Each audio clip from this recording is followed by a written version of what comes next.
Why CRO is important is because usually we spend most of our time, most of our efforts, most of our budget and resources on awareness. So we spend lots of time creating our content and even more time and money distributing this content using paid ads, email marketing, SEO, events, webinar, you name it. But what's the point of spending all that money and time on awareness channels if whenever someone goes from my paid ads to my website, this website is not optimized? It means they're gonna bounce right away. So basically I'm wasting money on awareness if I'm not optimizing my website. So if you want to visualize it, it looks something like this. So this bottle of water is the new audience you keep bringing to your website. And this bucket that's leaking is your website.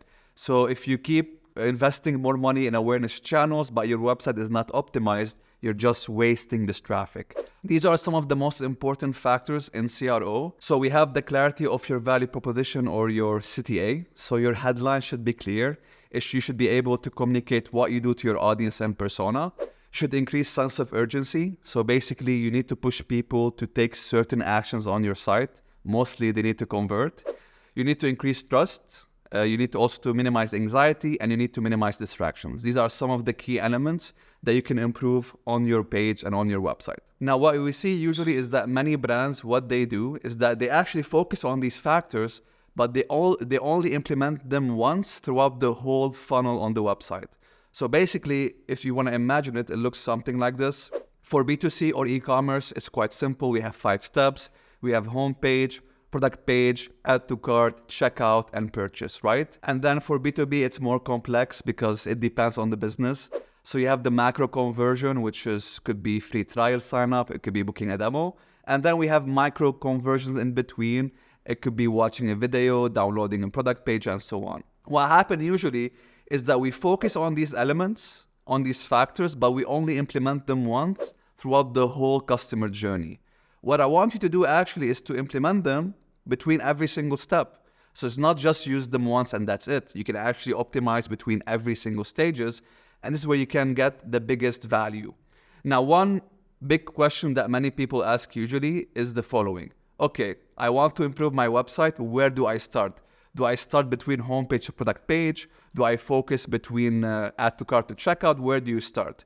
Now, the answer to this question depends, of course, on your data, but I have some tips for you guys. I think the best way to understand where to start is by being a pessimist in CRO. So I want you to look at the glass half empty, actually. Don't focus on conversion rate, focus on the drop-off rate. So where is the biggest drop-off happening? Is it between homepage to product page? Is it between add to cart to checkout? Between micro conversion 2 to 3? Once you have the biggest drop-off, basically, you can actually focus on this specific stage. So be a pessimist and focus on the drop-off rate. And once you minimize your drop-off rate, eventually you're impacting your conversion rate.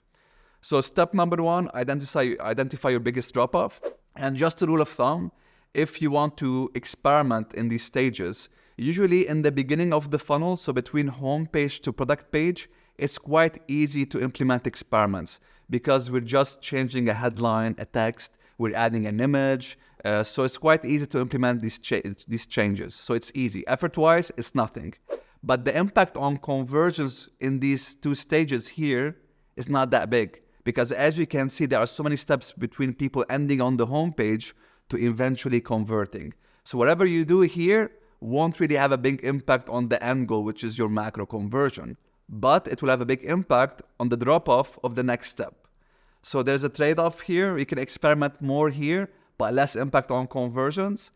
And it's the other way around. If you want to experiment at the end of the funnel between, micro conversion 3 to macro conversion or checkout to purchase, usually it's quite maybe more difficult because you're changing maybe the checkout flow. So you need more, approval from different stakeholders. Maybe the IT team has to step in for this one. So it's more difficult to experiment here, but the impact on conversion is quite high because this is the last step before they convert. So basically, the impact will be quite big. So how you prioritize, I would say it's depending on your situation, but looking at your resources, looking at where you're leaking the most, you'll be able to prioritize.